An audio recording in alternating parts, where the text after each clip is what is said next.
Malungkot yung aking Mio. Yung smiley niya. Basag.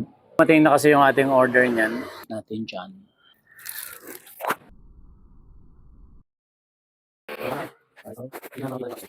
So, daming babulor pa. Galing na sa ilan natin. Alright, set na. Moment to. Okay. Sige naman. Okay. Sana walang damage para hindi tayo magbalik. Tignan natin. Okay, set na yan. May ilaw na. Oh, parehas. Bubuksan natin yung kanyang hexagon screw dito sa harapan. Yung Amore ito, kinonvert lang sa Mio Sporty. Ito yung gamit natin na tool. Bubuksan na natin.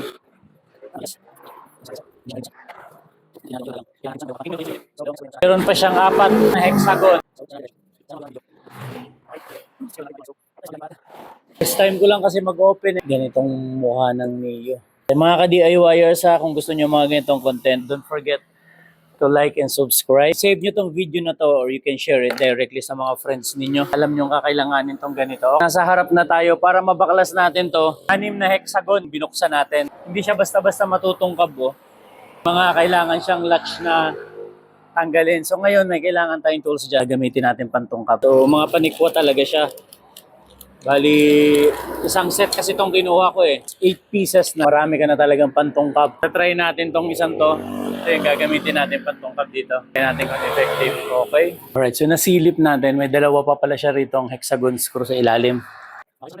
Hindi pa kayo naka-follow sa akin, follow and subscribe na. Tanggal na natin. Yan yung mukha ng Mio Sporty. Pansin ko dito sa harap, meron siyang 2 terminal. So titignan natin yung bago natin kung ganyan din.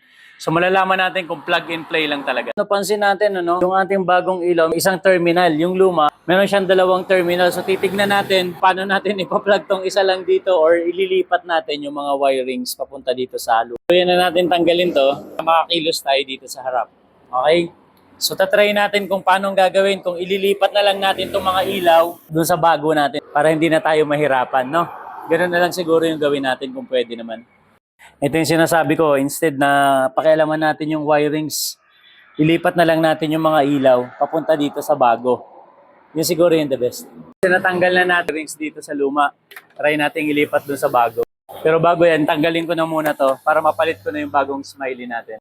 Bali, 6 na Phillips screw nga pala tatanggalin natin dito sa harapan. Alright? Okay, so natanggal na natin yung 6 na Phillips screw and ito na yung itsura niya ngayon. Mga ka-DIY, so ang ginawa ko, pinagpalit ko yung mga ilaw, gagamitin ko pa rin yung stock na wirings nung ating headlight.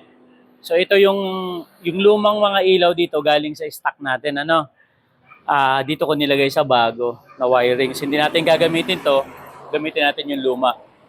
So ito na yung bago nating smiley.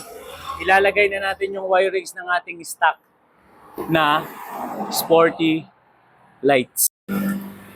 Alright mga ka-DIYers, so ilalagay na natin dito. Ganda! Ang paglagay nga pala nito dito sa kabila, pag ganito lang. Pag ganyan lang yung paso kasi meron siya mga Phillips screw na pagtatamaan. Okay, saktong-sakto. Alright. Okay, ilaw. Park light. Okay. Mga ka-DIYers, ayan, ang payo ko lang, bago nyo ituluyang i-screw ito, check nyo muna kung tama yung ng signal light. Kasi mamaya pag signal nyo ng kaliwa, yung kanan ng nailaw, baka magkapalit kayo kung halimbawa lang walang palatandaan. Alright? So dinouble check ko muna, okay na yung mga ilaw niya. From bagong wire, doon sa bagong wire, nilipat lang natin yung mga bulb para yung stock pa rin na harness yung ginamit natin. Okay? So, ikakabit na natin yan and tapos na to. And if you like this kind of content, don't forget to follow Daddy Love DIY. So, nagpo-promote tayo dito ng mga proper application ng tools, safety, and of course, mga DIY videos. Kung mayroon kayong request na DIY videos, don't forget to comment down below and I will try to answer or respond a video on your questions. Thank you so much once again, Daddy Love DIY. See you around.